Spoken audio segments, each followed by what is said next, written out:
Hey, hi, hello there, and welcome back to Form Amateur, where today we'll be discussing the predictions that I've made about the 2026 season. What do I think will happen? How will the season play out?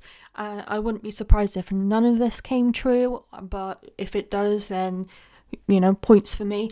But let's get into it, shall we?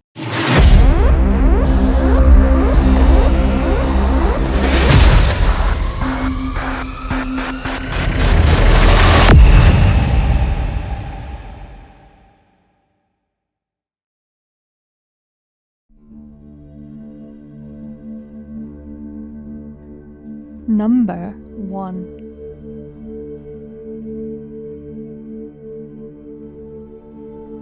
So let's start off with the first one, and if you want to watch this on YouTube, this will also be available in video form. If you're already watching on YouTube, thank you very much. If you're listening to this on a podcasting platform, also thank you very much. So we'll start off with talking about how one constructor will move from being a midfield team to being a top team. Someone is going to crack these regulations quickly. I think that it will be a midfield team because, Audi has a lot more funding. Cadillac has a big funding behind it because it's a major team as well, just like Audi in terms of like big companies. And then there's and also Cadillac has a lot of experience from having Perez and Bottas being both their drivers. And then even though they're both a new team, I think that the experience will outweigh that.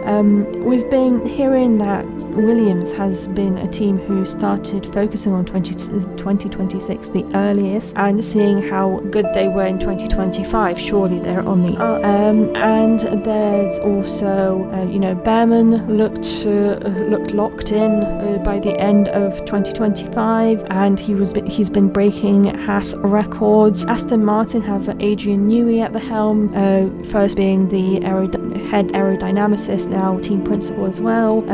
Still not over that shot. We also saw a lot of improvement from Liam Lawson, and Alpine has a new engine manufacturer, which has been a successful engine manufacturer in the past, and with it being Mercedes. So surely it has to be a better year for them than 2025 ever was. But I'd say it's probably between Aston Martin, Cadillac and Williams who are more likely to come through on that promise. Number 2.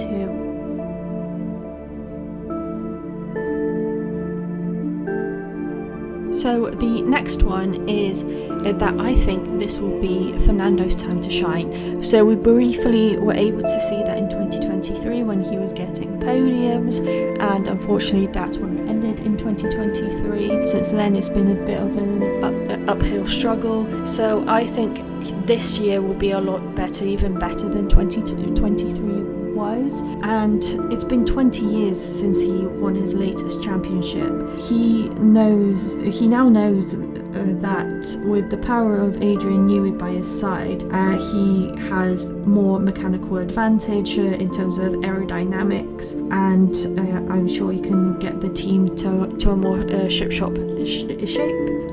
He also manages to beat and outscore Stroll consistently, and has done ever since he joined the Aston Martin team. And it is about time things go well for him again. The stars should align for Fernando, just out of justice, if anything.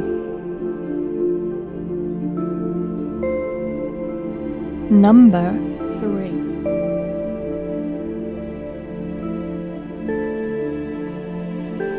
Now, my third prediction revolves around Red Bull. I think Red Bull will drop significantly in car quality, regardless of who is at the helm. It has been going downhill for a while, but having a new engine supplier who hasn't been in the sport for a very long time, and the team themselves saying that they're not really confident and they don't want to get people's hopes up, either they're sandbagging what they know about their own car, or it really looks like it's not very promising. By sandbagging, I mean that they are purposely saying that it's bad when it's not, so they can surprise you, or it can just be as they say, which is not very good. just like when Alpine were saying about their own car in 2025 before the season started, and boy were they correct. Number 4.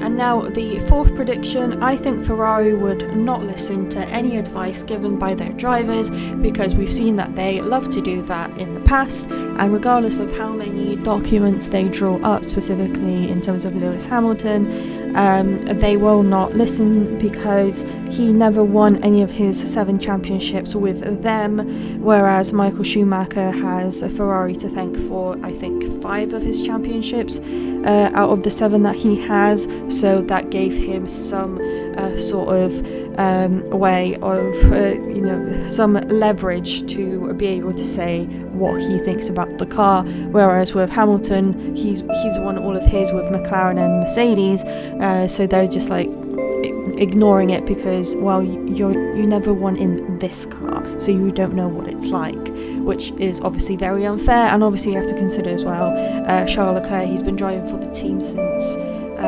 a very long time, 2019 I believe, and he's been going through things ever since he's joined, and it'll be great if he could actually be listened to. I think both of them need to be listened to, considering they're the ones driving the car. They know what to expect from the car. They're both race winners. One of them is a 7-time world champion, so come on guys, get it together. I know you're resistant to having other people interfere in your ways of working, but clearly it's not working, so it's about time they made some changes. Number 5.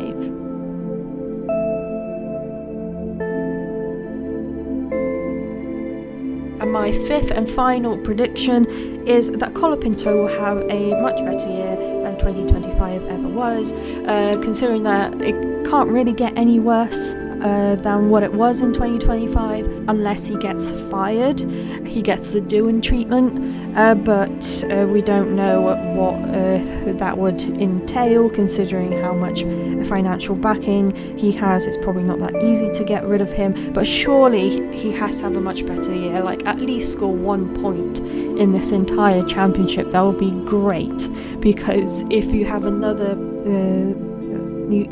season where you don't score anything, I don't think Flavi's going to be very happy. So if you can, I just really hope that he has a much better year. With the Alpine getting a new engine, surely this should be giving them a new advantage, because boy do they need some sort of help. We can't have a repeat of 2025 for Alpine. And with all that to say, I want to also say that we will look back at this in December, when the 2026 season, the first year of these new set of regulations, how that will pan out, and we will see how washed my opinions actually were. How bad did I think these things will go?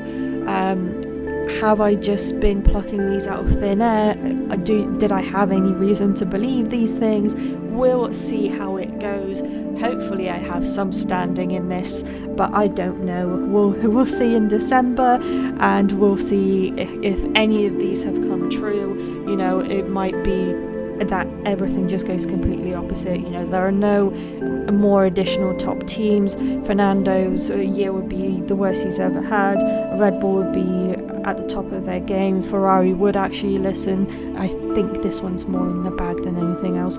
And then Colapinto, probably like the second most likely thing to happen. So I think that some of these are more likely, but we'll see in December. Thank you so much for listening to another episode of Formula Amateur. Please check out my lovely colleagues on the Be The Change Media Network. Please check out BeTheChangeMediaNetwork.com. FormulaAmateur.com is also coming, as I've been saying for a very long time. And please join me on next Saturday, where we'll be discussing another fascinating topic in the lead up to the 2026 season. We also received the date that apparently the season 8 of Drive to Survive is coming out on the 23rd of February, so we've got that to look forward to. I'll probably get my opinions out about that one, and soon we have the Bahrain testing, but first every team has their own Barcelona testing, and we also have the new livery reveals, so we've got that to look forward to. So I'll see you on Saturday. Have a good one.